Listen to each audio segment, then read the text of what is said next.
Bonjour à tous. Alors nous allons voir aujourd'hui, nous allons nous attaquer à l'Apocalypse de Jean, le dernier livre du Nouveau Testament et donc le dernier livre de la Bible. Et c'est un livre qui est souvent mal perçu, mal vu ou en tout cas grandement incompris. On sait souvent pas très bien quoi en faire. Et pourtant, nous allons voir que c'est un livre vraiment magnifique, bien écrit, bien construit, et qui, derrière, c'est vrai, un peu une surface qui est souvent un peu impénétrable et très étrange, et qui nous est très étrange culturellement, eh bien, il y a un livre qui nous parle à nous aujourd'hui, et je pense qu'il est très pertinent dans son message pour les chrétiens de notre temps. Ce livre est d'ailleurs tellement étrange que pour la petite histoire de l'histoire des commentaires, disons, eh bien, Jean Calvin, qui a écrit un commentaire de tous les livres de la Bible, n'a pas écrit de commentaire sur l'Apocalypse. C'est vous dire que l'Apocalypse a toujours été un livre un peu à part. Et d'ailleurs, autre petite histoire, mais qui est importante dans ce qu'on appelle l'histoire du canon, c'est-à-dire l'histoire de la formation de la Bible, eh bien l'Apocalypse a failli ne pas se retrouver dans la Bible.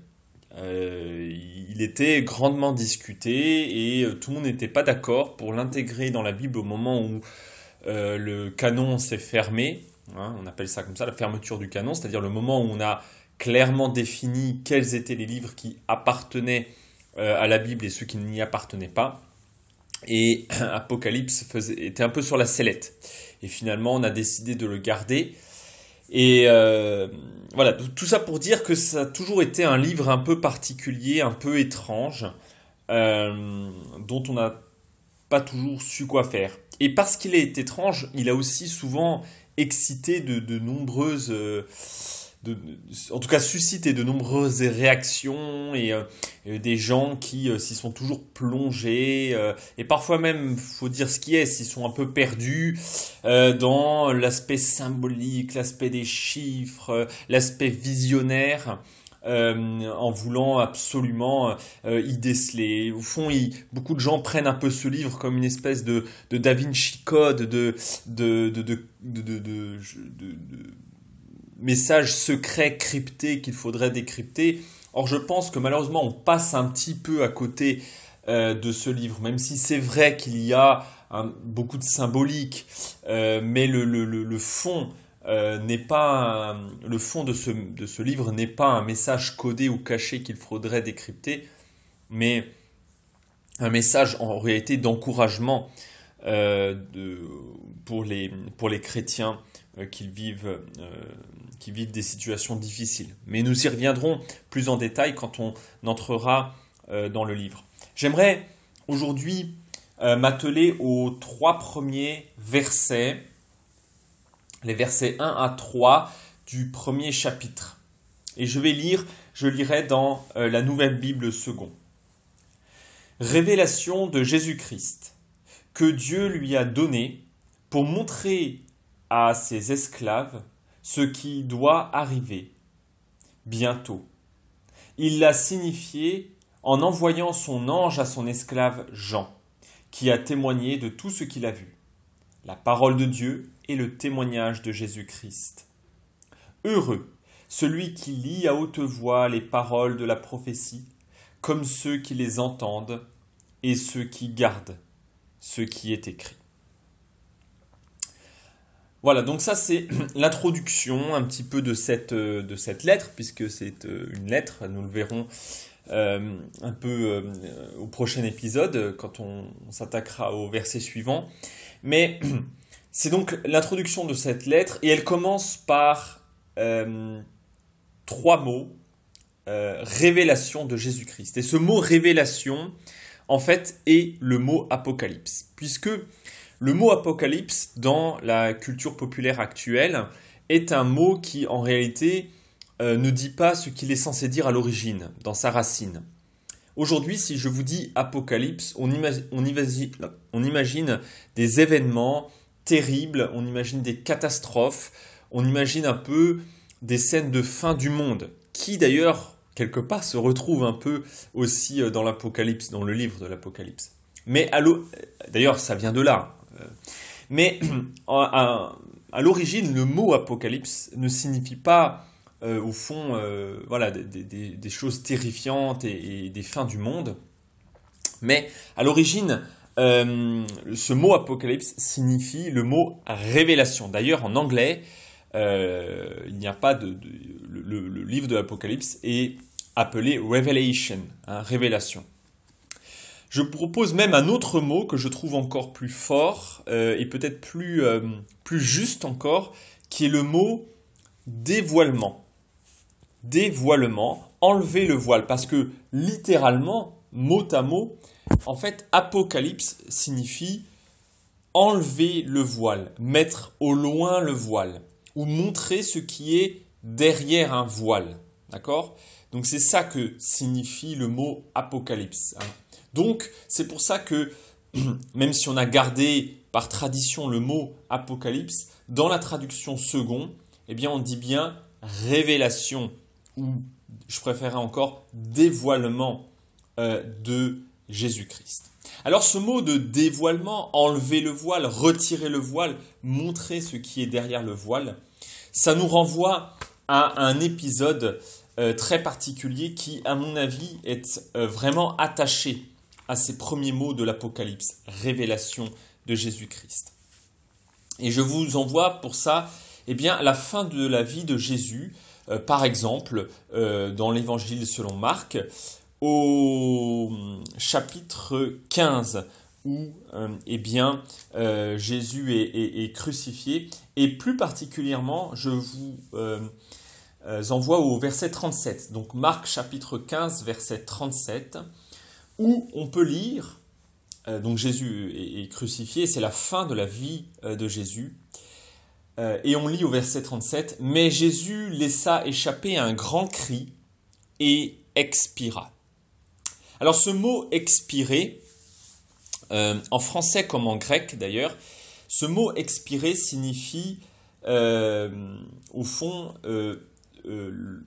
expirer veut dire sortir le souffle, sortir l'esprit. D'accord ? Ek, donc c'est sortir, comme extérieur par exemple, et puis spire, donc c'est comme spirit en anglais, c'est l'esprit. Hein. Expirer veut dire exactement comme l'expression française, rendre l'esprit ou sortir l'esprit. D'accord ?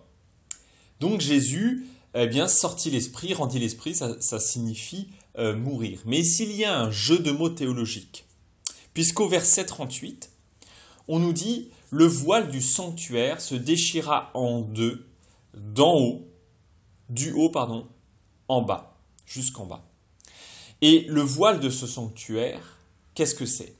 Eh bien, le voile est ce qui marque l'entrée du Saint des Saints, c'est-à-dire, au fond, la partie la plus sainte du temple, la partie où il y a la présence même de Dieu.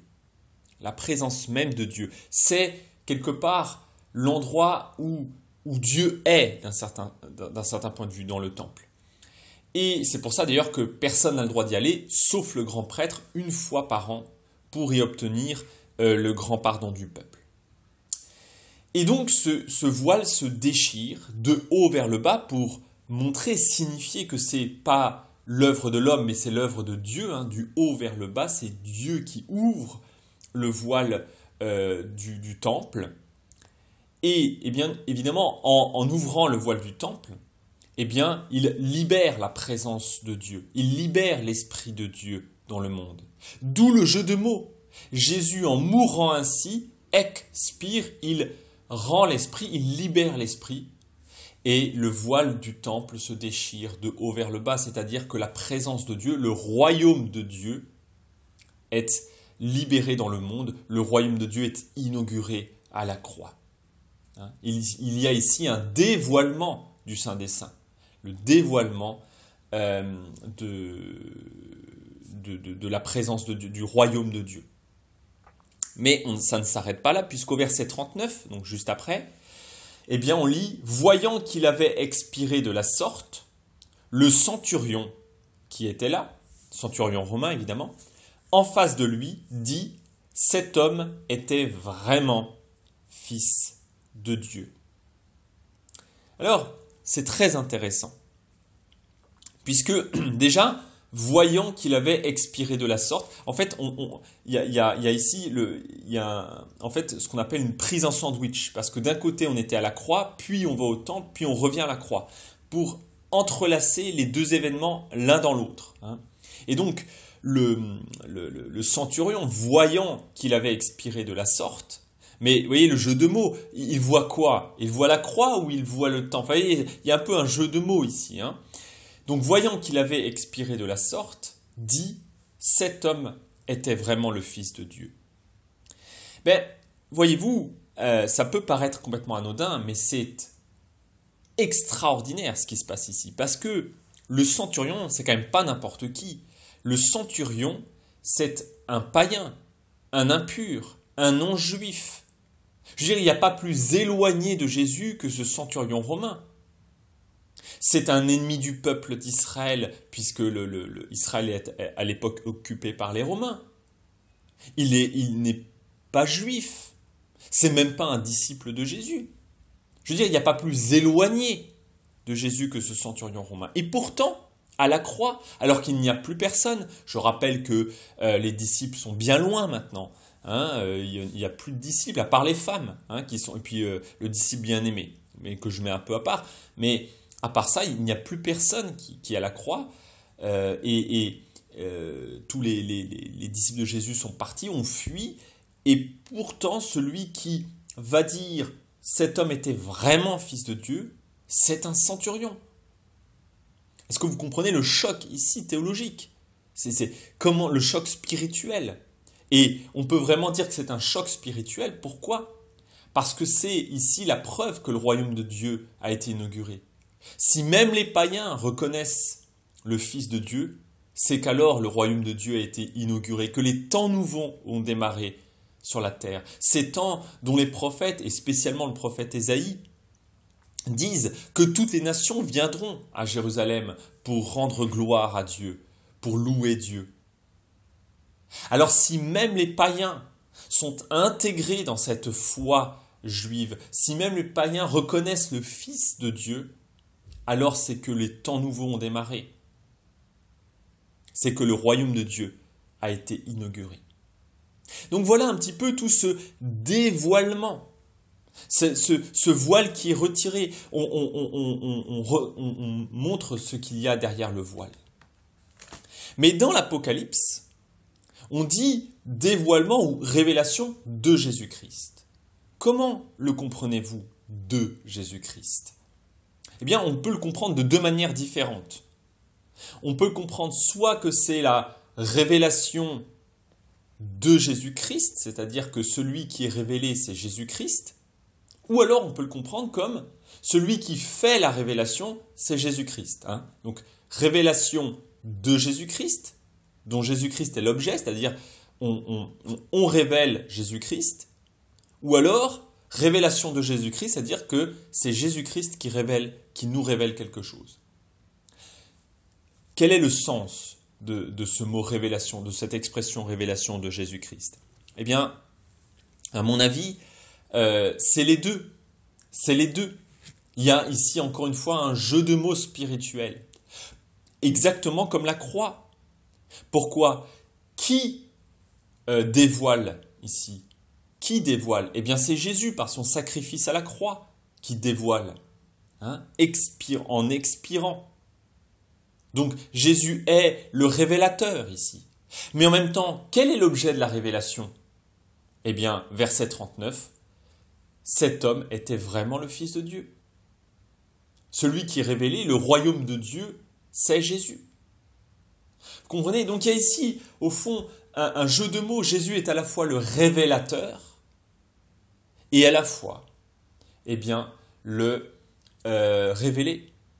Donc quand on dit révélation de Jésus-Christ, il y a ce double jeu qui est fait. C'est à la fois Jésus-Christ qui est le révélateur et en même temps Jésus-Christ qui est le révélé. Et cette expression de dévoilement de Jésus-Christ, eh bien, est quelque chose qui, vous allez voir, est central dans tout l'Apocalypse. Mais c'est quelque chose qui, évidemment, nous montre, nous ramène à la croix, nous ramène au pied de la croix, parce que c'est au pied de la croix que tout est révélé. C'est la croix qui nous ouvre le sens des Écritures, c'est la croix qui nous ouvre le sens non seulement des Écritures, mais du signe des temps. C'est la croix qui nous permet de lire les temps. Et ça, c'est essentiel. C'est à la croix que l'on peut comprendre toute chose. Et c'est ça un petit peu qui est en jeu derrière ce mot révélation de Jésus-Christ.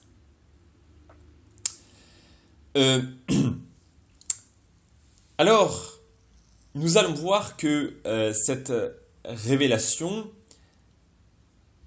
elle concerne quoi? Déjà, à qui elle est donnée? Eh bien, elle est donnée aux esclaves de Dieu, à ses esclaves, ou autre traduction, à ses serviteurs. Souvent, on préfère le mot serviteur pour être un peu plus soft, mais le sens est exactement le même, c'est que nous sommes des esclaves de Dieu. Peut-être beaucoup pourraient être choqués par ça et se dire mais je ne suis pas esclave, etc. Mais je rappelle qu'à l'époque, où la foi était peut-être un peu plus forte qu'aujourd'hui, eh bien je rappelle que être esclave de Dieu était une bonne nouvelle. C'était une bonne nouvelle car cela signifiait que nous n'étions pas esclaves des pouvoirs démoniaques, nous n'étions pas esclaves de l'esprit du monde, nous n'étions pas esclaves du monde. Parce que, je n'ai pas le temps de développer ici, mais si vous relisez Romains 6, 7 et 8, eh bien, le point fondamental que fait Paul ici, c'est de rappeler que l'être humain est profondément un esclave. La question, ce n'est pas de se demander si l'homme est un esclave ou non, il est un esclave dans son être même. Ou un serviteur si vous préférez. Mais là, parce que peut-être esclave de nos jours, on pense à l'esclavage moderne, c'est-à-dire quelqu'un qui est réduit à moins que rien, qui est une serpillière vivante, quoi, à moitié vivante. Il faut imaginer esclave dans le vocabulaire biblique comme quelqu'un qui ne s'appartient pas mais appartient à quelqu'un d'autre. Quand on dit esclave de Dieu, c'est-à-dire qu'il appartient à Dieu. D'accord? Donc bien sûr qu'il y a le sens du service. Quand nous sommes esclaves de Dieu, nous sommes au service de Dieu. Mais plus fort encore, théologiquement, spirituellement, eh bien, nous appartenons à Dieu. Et pour les gens de l'époque, être esclave de Dieu, appartenir à Dieu était une bonne nouvelle. Était une très bonne nouvelle. Je suis esclave de Dieu, j'appartiens à Dieu, je n'appartiens pas à ce monde. D'accord? Et ça, eh bien, c'est très important, surtout dans un monde aujourd'hui qui met beaucoup l'accent sur le fait que nous sommes en réalité esclaves de nous-mêmes et qu'on considère que la meilleure des choses, la plus grande liberté, c'est d'être son propre maître, son propre esclave ou son propre maître, ça dépend comment vous voyez les choses. Mais en réalité, je rappelle une chose, c'est que nous sommes profondément pécheurs et que si nous sommes notre propre maître, si nous nous appartenons nous-mêmes, alors eh bien, nous appartenons à la mort. Et donc, c'est plutôt une mauvaise nouvelle d'être son propre maître, mais que d'appartenir à Dieu, c'est appartenir au Dieu vivant, à celui qui est la source de toute vie. Et donc ça, c'est une bonne nouvelle. Hein. Donc voilà, quand on parle à ces esclaves, ce qui doit, que cette révélation est donc donnée à ces esclaves, c'est évidemment une bonne nouvelle. On le verra. Alors, en fait, ce genre de texte était lu en assemblée. Alors, si vous lisez la lettre en entier, ça prend, bon, ça dépend un peu si vous lisez rapidement ou pas, entre 1 et 2 heures. Si je vous dis simplement ça, c'est parce que, eh bien, aujourd'hui, on a énormément l'habitude de mettre l'accent sur la prédication, sur l'enseignement, sur ce qui est un petit peu en dehors du texte. Mais la lecture de ce texte est très importante. Et c'est un texte oral à l'origine, ce n'est pas un texte écrit. C'est vraiment un texte oral. Je rappelle qu'à l'époque, très peu de gens savaient lire. Non seulement très peu de gens savaient lire, mais des Bibles, c'est pas comme aujourd'hui, vous tapez dans une poubelle, il y en a 10, vous avez des Bibles, enfin en tout cas en Occident, vous avez des Bibles où vous voulez, quand vous voulez. Enfin, je veux dire, ça vaut rien aujourd'hui une Bible. Hein, ça vaut absolument rien. Vous pouvez en avoir gratuitement. Je veux dire, l'accès à la Bible aujourd'hui est plus que gratuite. Mais à l'époque, ça ne l'était pas et ça valait extrêmement cher. D'ailleurs, personne ne pouvait, à titre personnel avoir une Bible, et parfois dans les communautés, on économisait pendant très longtemps pour avoir un livre, pour avoir une lettre de Paul ou un livre ou un morceau de livre. Et après, on s'échangeait entre communautés ces morceaux de livres. Tellement à l'époque, eh bien, le support écrit, que ce soit le papyrus ou plus tard le parchemin, enfin bref, les supports écrits étaient extrêmement chers. Extrêmement chers. D'ailleurs, pour la petite histoire, enfin pour l'aspect historique, ça valait tellement cher qu'on récupérait le papier, on grattait ce qui était écrit pour pouvoir réécrire par-dessus. On réutilisait le papier énormément, tellement ça valait cher. Tout ça pour vous dire que c'est pas une lettre que tout le monde avait dans sa poche comme aujourd'hui ou dans son smartphone. À l'époque, l'Apocalypse de Jean, quand elle arrivait dans une communauté, eh bien on la lisait à haute voix. Vous imaginez que c'est quelque chose de très sonore, l'Apocalypse. D'ailleurs, il y a beaucoup de sons dans l'Apocalypse. On joue beaucoup sur le son, alors que l'Apocalypse est une vision. Et c'est très intéressant, parce que c'est une vision qui parle, l'Apocalypse. Et vous allez voir qu'il y a beaucoup ce jeu de vision qui parle. D'accord ? Bien. Donc, je disais que c'est une révélation qui est faite aux esclaves de Dieu. Cela montre que, évidemment, cette révélation de Jésus-Christ, elle est, en attendant la pleine révélation du royaume de Dieu, c'est-à-dire en attendant la fin, en attendant le retour de Jésus, si vous préférez, en attendant, ceux qui reçoivent cette révélation sont le corps du Christ. D'accord ? Qui sont donc aussi, et c'est le but d'ailleurs, c'est ça qu'est l'Église, hein, c'est le corps du Christ. C'est celle qui fait le lien entre la terre et le ciel. Elle est le témoin de cette révélation. D'accord ?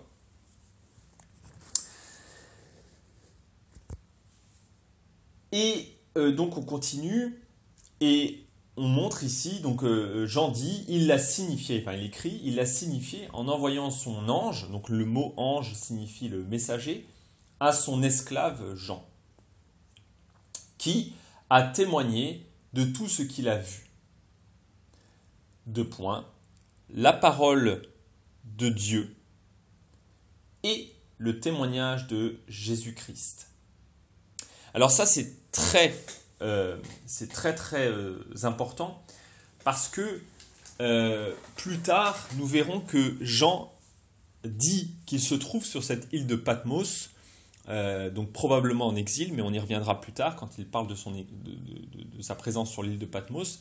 Et il dit qu'il est sur cette île à cause, au verset 9, à cause de la parole de Dieu et du témoignage de Jésus-Christ. D'accord ?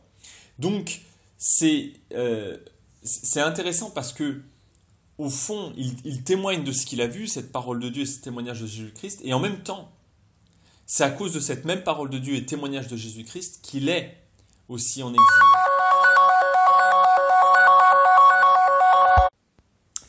Donc, excusez-moi pour cette pause.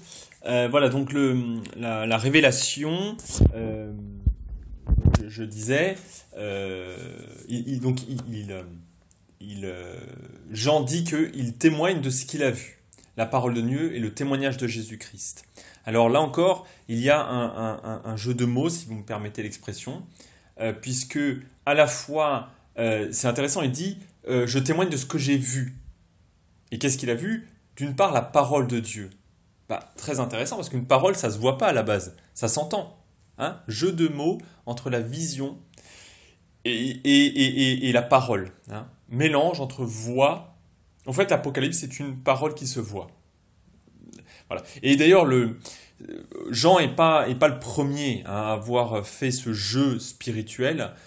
C'est Ézéchiel, hein, le premier qui joue sur cette parole que l'on voit. Et puis le témoignage de Jésus-Christ. Encore un témoignage à la base, ça s'entend, ça se voit pas. Le mot témoignage, d'ailleurs, pour la petite histoire, je vous rappelle que le mot témoignage, c'est le mot martyr. Hein, le mot martyr, un martyr à la base, c'est un témoignage. C'est un témoin, le martyr. Et donc le témoignage de Jésus-Christ, c'est à la fois, évidemment, ce que Jésus-Christ a dit, et en même temps, eh bien, c'est donc là aussi il y a ce jeu de mots, c'est à la fois le témoignage à propos de Jésus et le témoignage que Jésus a transmis. Un peu comme c'est une question de la bonne nouvelle de Jésus-Christ, c'est à la fois la bonne nouvelle que Jésus a donnée et à la fois cette bonne nouvelle c'est lui-même. Hein, donc il y a ce double jeu qui est ici, mais évidemment en parlant de témoignage et pas simplement de bonne nouvelle, on renvoie aussi à la croix. Encore une fois, on renvoie à la croix, au martyre de Jésus, au sacrifice de Jésus, dans lequel nous sommes nous-mêmes conviés. Nous sommes conviés à porter notre croix, c'est-à-dire à accepter les conséquences du fait de suivre Jésus. Comme dit Jésus, celui qui veut sauver sa vie la perdra, mais celui qui la perdra à cause de moi et de l'Évangile la sauvera. Et ce verset-là, je peux vous dire, il est en arrière-plan de toute l'Apocalypse. Hein. Et on continue en disant, juste une chose, le témoignage de Jésus-Christ, évidemment, ici il y a la question de la croix, mais pas que. C'est toute la vie de Jésus-Christ. Parce que ce qui est crucifié, c'est pas simplement un homme au hasard, j'ai envie de dire, c'est Jésus.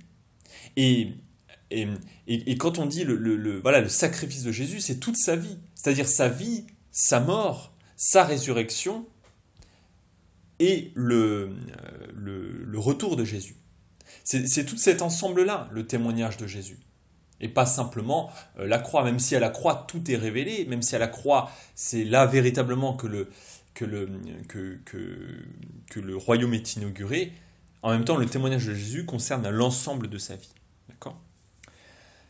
Et puis, au verset 3, nous est lancé un heureux.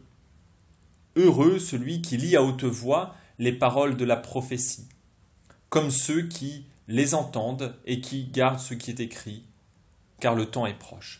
Alors ce heureux, évidemment, renvoie aux béatitudes de Jésus.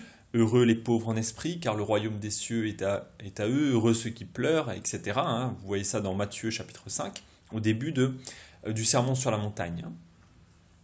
Et ici, c'est le même mot, heureux, et que l'on retrouve d'ailleurs 7 fois dans l'Apocalypse, et c'est pas pour rien. 7 fois le mot heureux vient ponctuer ici les choses. Alors, juste une petite parenthèse, on pourrait presque se dire, mais pourquoi heureux ? Parce que l'Apocalypse fait plutôt peur. Quand on voit les événements de la fin qui approchent, on pourrait se dire, c'est voilà, pourquoi il faudrait se réjouir de ça et être heureux ? Eh bien ça, c'est justement pour ça que la prophétie est là. Elle est là pour dévoiler les signes des temps, pour discerner les signes des temps. Ça, c'est quelque chose de très important. Parce que, évidemment, les temps que vivaient à l'époque les chrétiens étaient des temps difficiles. L'Église commençait à être persécutée, ou en tout cas un peu marginalisée, mise de côté, raillée par la société romaine.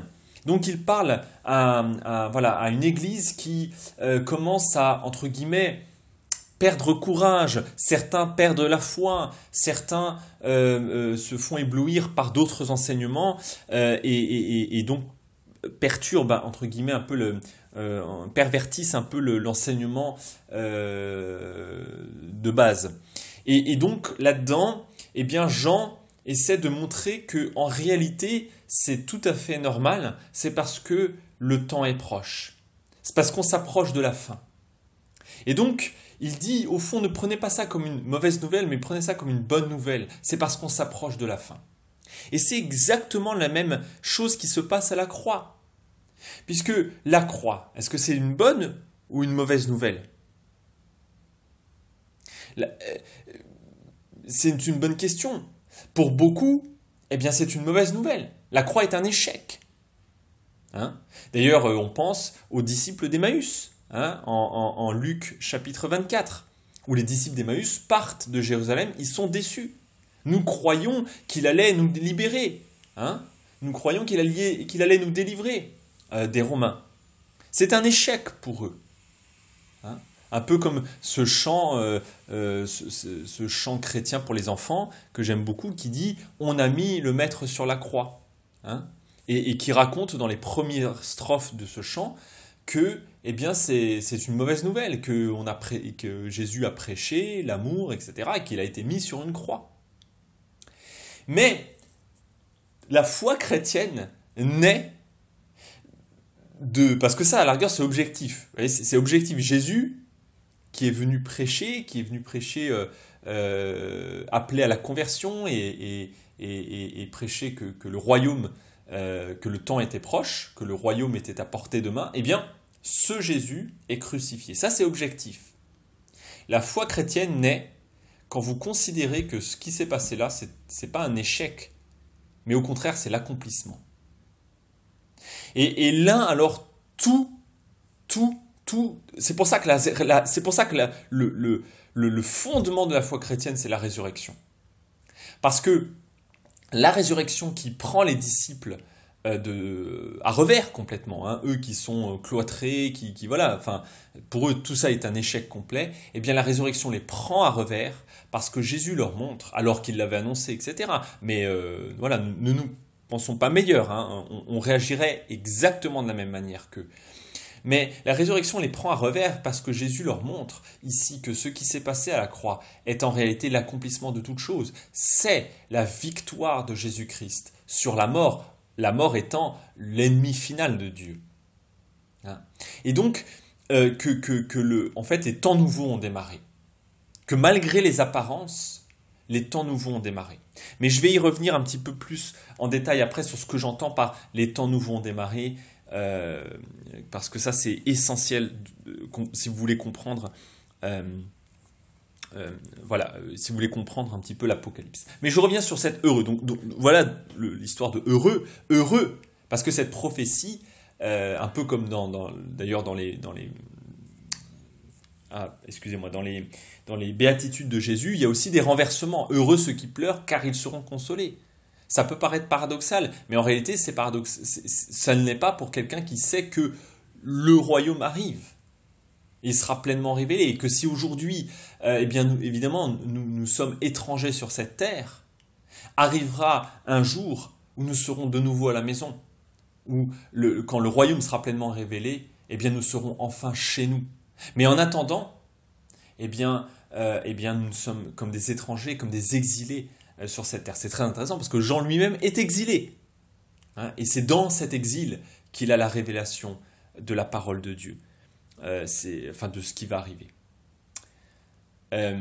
Ça montre aussi une chose très importante, c'est que l'Apocalypse n'est pas quelque chose qui nous engage à nous évader. C'est pas genre Jean, vous savez, ça c'était Ernest Renan, un théologien célèbre du 19e siècle, qui a malheureusement écrit beaucoup de bêtises.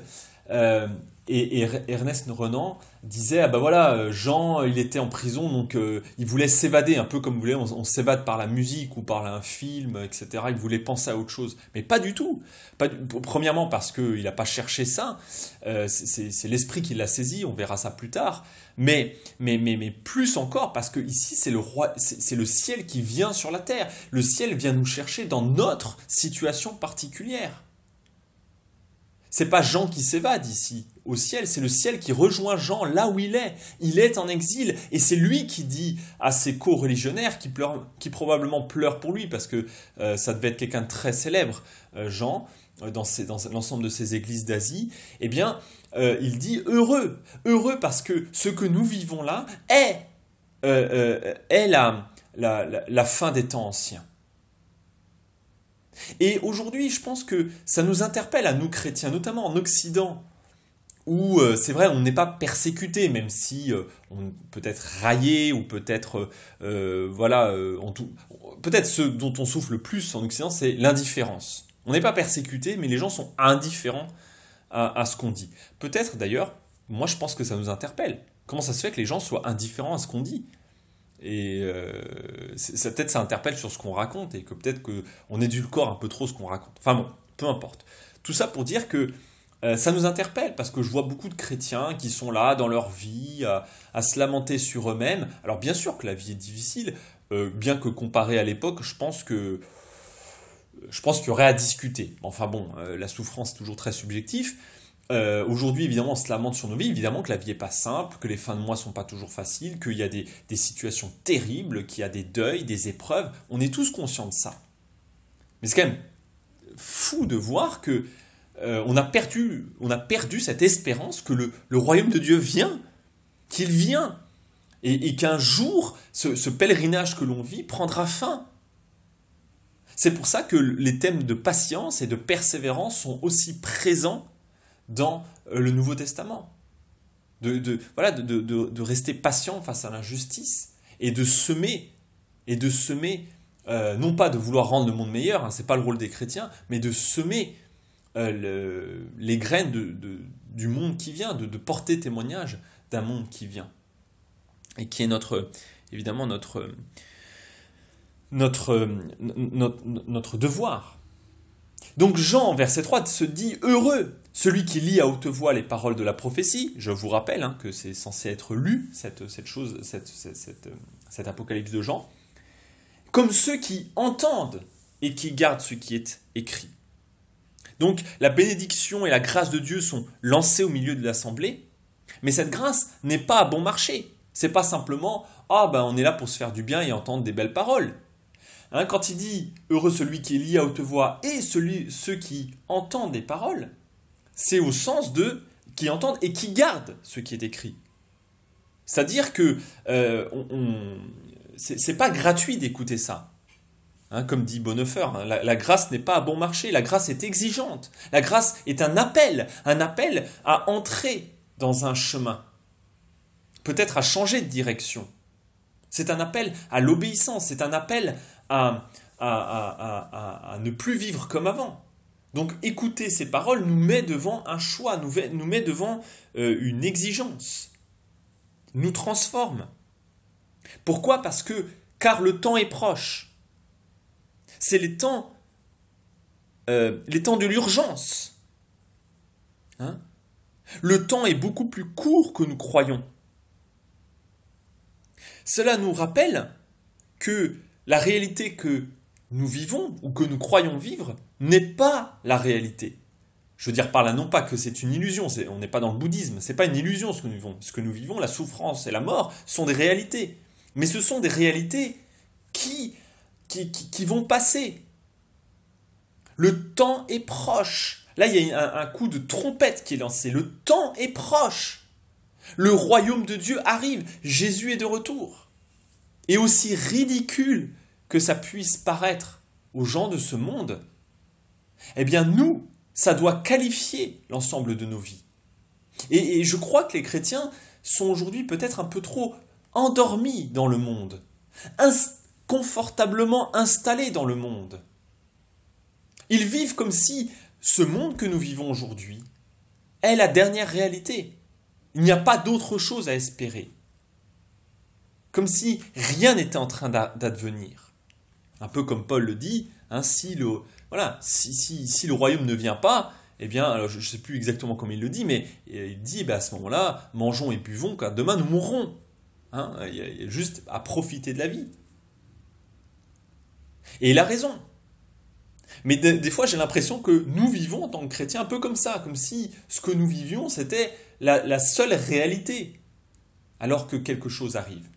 Car le temps est proche. Veillez et priez, car vous ne savez ni le jour ni l'heure, dit Jésus. Car il utilise cette image. Le Fils de l'homme viendra comme un voleur au milieu de la nuit. On ne s'y attendra pas. On ne s'y attendra pas. C'est pour ça que notre rôle est de veiller et de prier, non pas de nous endormir. Si nous sommes au milieu de la nuit, il y a beaucoup ce jeu chez Paul et chez Jésus de la nuit et du jour. Hein, nous devons vivre comme en plein jour, c'est-à-dire c'est pour ça que nous sommes étrangers, parce que ce monde vit dans la nuit où tous les vices sont révélés. Enfin, moi, il y a voilà, très très beau jeu ici chez Paul entre la nuit et le jour, hein, les enfants de la nuit, les enfants du jour, et nous sommes des enfants du jour au milieu de la nuit. Mais ce qui nous permet de tenir, c'est de savoir que l'aurore a déjà pointé son nez ici à la croix. Nous discernons à la croix cette aurore et nous savons que le jour arrive. Et c'est ce qui nous permet de tenir. Et nous vivons comme un plein jour, en guettant l'aurore, hein, comme le dit le psalmiste. Ce sont des paroles qui nous engagent, le temps est proche. Ce n'est pas rien de dire ça. Ça me permet de terminer sur un dernier point sur lequel j'aimerais insister. Je rappelle une chose essentielle, vraiment essentielle.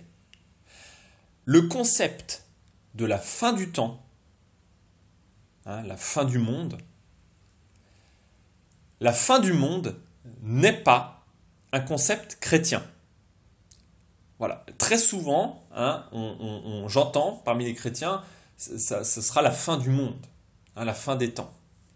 La fin du monde ou la fin des temps n'est pas un concept chrétien. Je m'explique. Je sais que malheureusement, dans la traduction Louis II,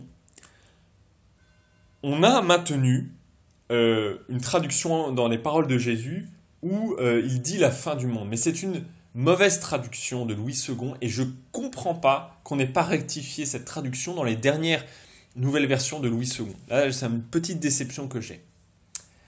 Parce qu'en réalité, ce n'est pas la fin du monde, mais mot à mot, la consommation de cet âge.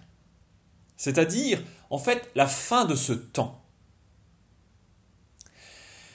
Donc c'est ça dont Jésus parle. La fin, la consommation de ce temps que nous vivons, étant entendu qu'il y a un autre temps qui arrive. Et ça, c'est essentiel de comprendre ça. C'est essentiel parce que l'ensemble de la prophétie biblique et spécifiquement des prophètes dans l'Ancien Testament annonce la venue de ce temps d'accomplissement de toutes choses. N'est-ce pas? Ils annoncent ce temps. J'ai en tête le prophète Ézéchiel, qui dans les premiers chapitres, je ne sais plus exactement lequel, mais c'est dans les premiers chapitres, annonce, tel un clairon, c'est la fin est là. Et il est là vraiment, ouais, tel une trompette, c'est la fin. Mais il parle de quoi quand il dit la fin? Mais il parle de la fin de ce temps. Pas la fin de toute chose, la fin du monde, hein, mais la fin de ce temps.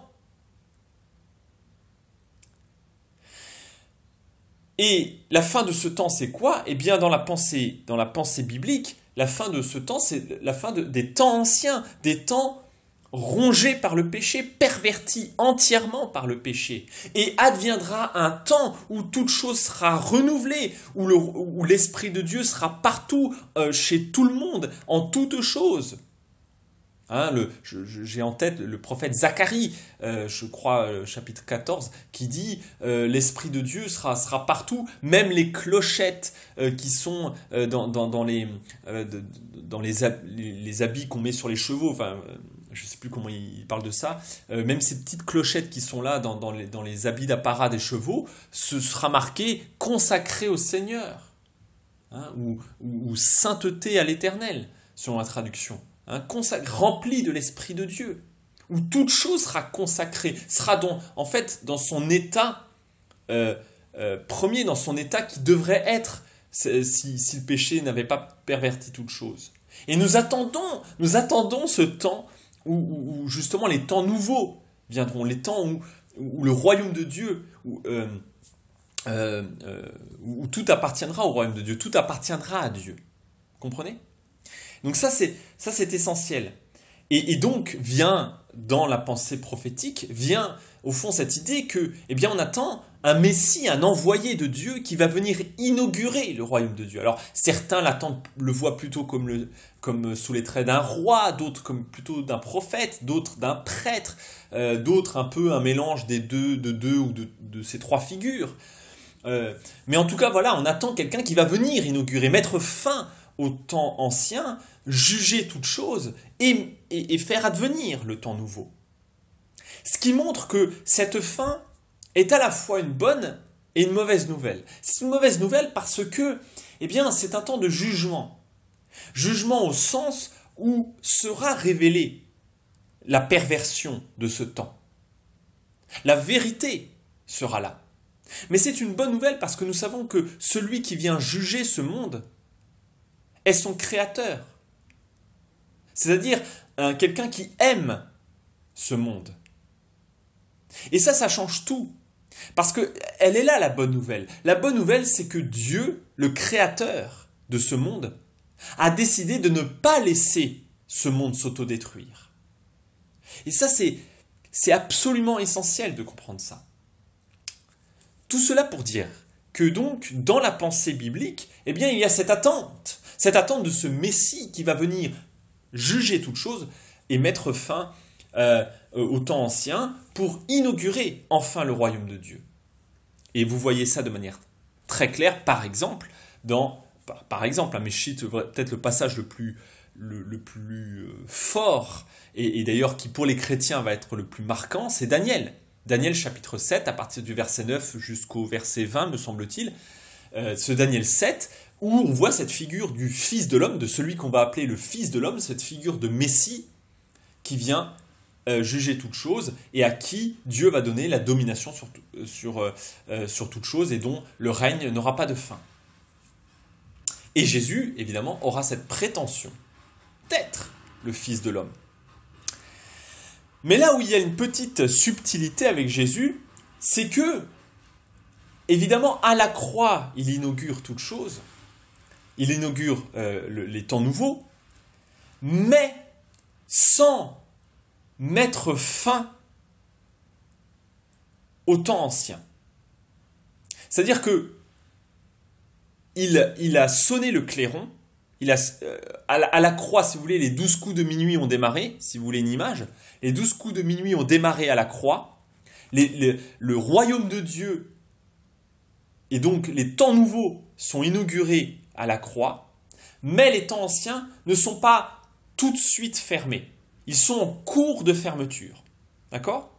Donc il y a ce mélange des temps entre l'inauguration à la croix et la fermeture, donc le plein accomplissement, la pleine révélation du royaume de Dieu au retour de Jésus. D'accord ? Et donc on est entre les deux. Le royaume de Dieu a été inauguré, il est là, il est présent, puisque nous sommes le corps du Christ, il est présent ici à travers nous et en nous, puisqu'il fait de nous des nouvelles créatures, des gens qui vivons déjà dans les temps nouveaux, au milieu des temps anciens. Et en même temps, nous attendons la pleine révélation pour l'ensemble du monde, du royaume de Dieu. Et nous vivons dans ces entre-deux. Et c'est ça, le temps est proche, c'est vous qui vivez entre les deux, le temps est proche, le temps où toute chose sera accomplie, où votre pèlerinage, votre exil sur terre sera terminé, où vous serez entre guillemets enfin à la maison, puisque le royaume de Dieu sera pleinement révélé. Et vous ne serez plus étrangers dans ce monde. Voilà un petit peu ce temps que nous vivons, ce temps qui est proche. Petite parenthèse, je rappelle que le temps, ici, le mot, c'est pas le mot chronos en grec, qui signifie le temps qui s'écoule, mais le temps kairos au sens du moment. C'est le moment favorable, le moment est proche, c'est-à-dire presque on pourrait dire le temps de la rencontre, voilà, c'est le moment est là. Voilà. Hein, ça c'est très important de comprendre cette réalité. Et au fond, quelque part, décrire tout ce qui va arriver, c'est décrire justement que plus nous nous approchons de la fin, plus en réalité le royaume de Dieu augmente.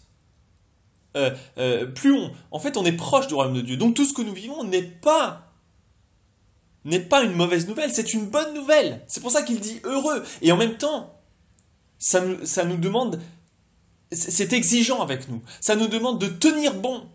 Ça nous demande de rester fidèle jusqu'au bout.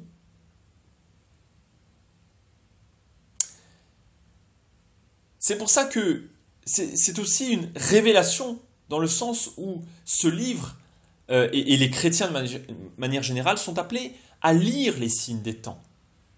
Vous savez, la première question qu'un chrétien doit se poser n'est pas qu'est-ce qu'on doit faire face à l'injustice du monde ou face je sais pas quoi, qu'est-ce qu'on doit faire? Mais la première question c'est qu'est-ce qui se passe?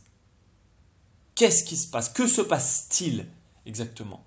C'est ça la première question. Est-ce qu'on lit le signe des temps, les signes des temps? Est-ce qu'on a conscience de ce qui est en train de se jouer? Est-ce qu'on est conscient de véritablement ce qu'il y a derrière tout ça? Je vais vous donner simplement un exemple biblique. Quand Jésus s'adresse à Pierre et aux disciples, dans Marc 8 par exemple, ce qu'on appelle la confession de Césarée, Jésus dit aux disciples « Et vous, qui dites-vous que je suis ?» Plein de monde disent que des choses bien, ils disent que je suis un prophète, etc.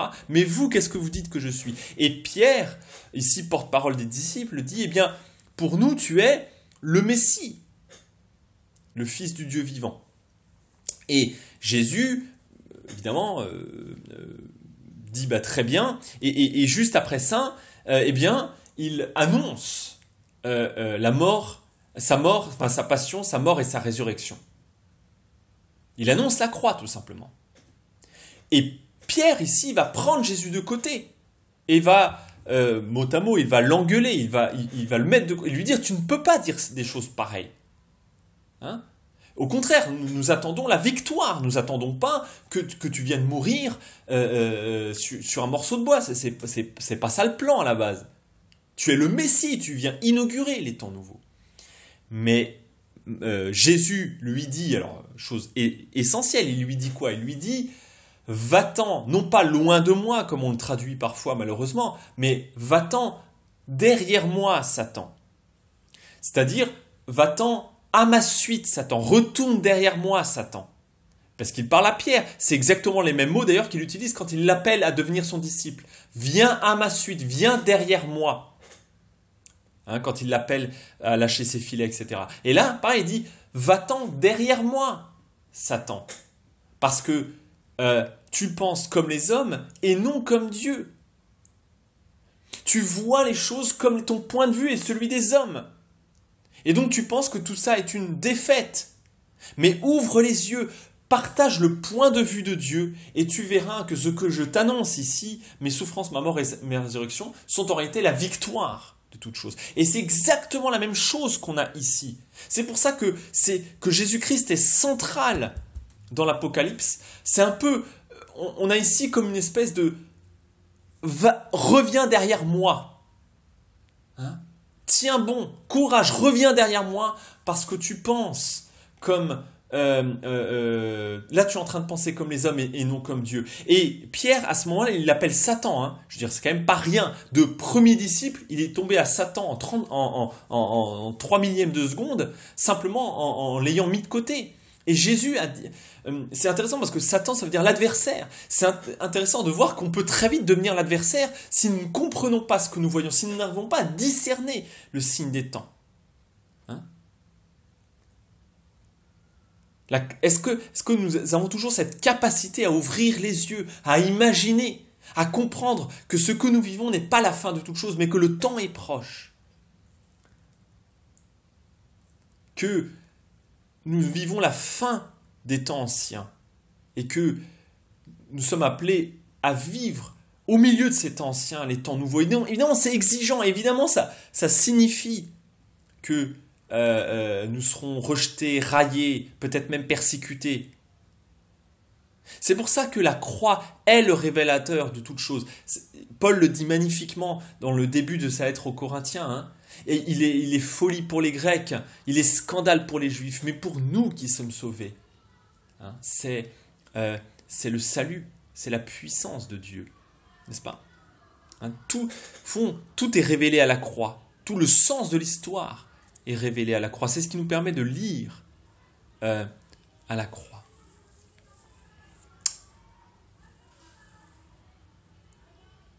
Personnellement, vous voyez, je ne suis pas juif, personnellement. C'est-à-dire que voilà, je n'ai pas ethniquement, je ne suis pas juif. Je suis païen ethniquement. D'accord ? Pourtant, j'ai cette joie de croire au Fils de Dieu. Hein ? J'ai cette joie que ce n'est plus moi qui vis, mais c'est Christ qui vit en moi. Et bien ça, le fait que moi, païen, et que, je sais pas moi, 95, j'ai pas les statistiques en tête, mais peut-être 95% des gens qui sont sauvés, qui vivent en Christ, ne soient pas juifs, c'est une très bonne nouvelle. Ça signifie que les temps de la fin ont démarré. Nos yeux sont-ils assez ouverts pour voir voilà, enfin, voilà, est-ce qu'on a conscience que le temps est proche ? Je termine par une petite exhortation, peut-être cette étude biblique. À la croix, un centurion, quelqu'un d'extrêmement loin que personne, mais peut-être le centurion lui-même n'aurait imaginé. Je rappelle que à la base, à la base le centurion, il est polythéiste. Il est même pas juif. Je veux dire, il croit même pas au Dieu d'Israël. Alors croire au Fils de Dieu encore moins. Vous comprenez ? Il est très très loin de tout ça, lui. En plus, il vient tuer. Enfin, en tout cas sous son commandement, peut-être pas lui particulièrement, mais sous son commandement, il vient tuer Jésus. Je veux dire, on en est à des années-lumière, de croire qu'il est le Fils de Dieu. Et pourtant, il croit au Fils de Dieu. Et peut-être, moi je pense que ça nous exhorte ça. Si nous vivons les temps de la fin, si nous vivons si nous croyons vraiment que le royaume de Dieu est inauguré, alors jamais on est trop loin de Dieu. Et nos proches, nos voisins, ou je sais pas, dont on imagine souvent qu'ils sont très loin de tout ça, qui sont loin de la foi chrétienne, qui sont loin, eh bien peut-être que on devrait ouvrir nos yeux et voir qu'ils sont pas si loin que ça de Dieu, parce que justement, ils sont les temps nouveaux ont démarré. Vous comprenez ? Nos prochains ne sont pas si loin de Dieu que ça. Et ayons la foi que si nous vivons là... Je veux dire, nous, on est païens. Enfin, en tout cas, la plupart de ceux qui écoutent sont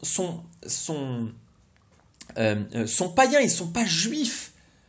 Et donc, si nous sommes païens, si nous ne sommes pas juifs, et que quand même on a eu ce miracle de la foi, alors, à combien plus forte raison nos voisins, peut-être même des gens qui sont athées, peut-être même des anti-chrétiens dernier degré peuvent croire à ça. Ne les croyons pas si loin que ça. Si les temps nouveaux sont là, c'est que personne n'est trop loin de la révélation. Personne. Et c'est ça la bonne nouvelle des temps de la fin. Voilà un petit peu pour toute cette... quelques digressions sur ces 3 premiers versets de l'Apocalypse. Évidemment, on aurait pu dire encore plein de choses. Mais je m'arrête ici. Je vous exhorte à tenir bon et à rester conscient que le temps est proche. Est-ce que nos manières de vivre témoignent de ça ? Et est-ce que nous voyons les choses de cette manière-là ? Et notamment nos semblables.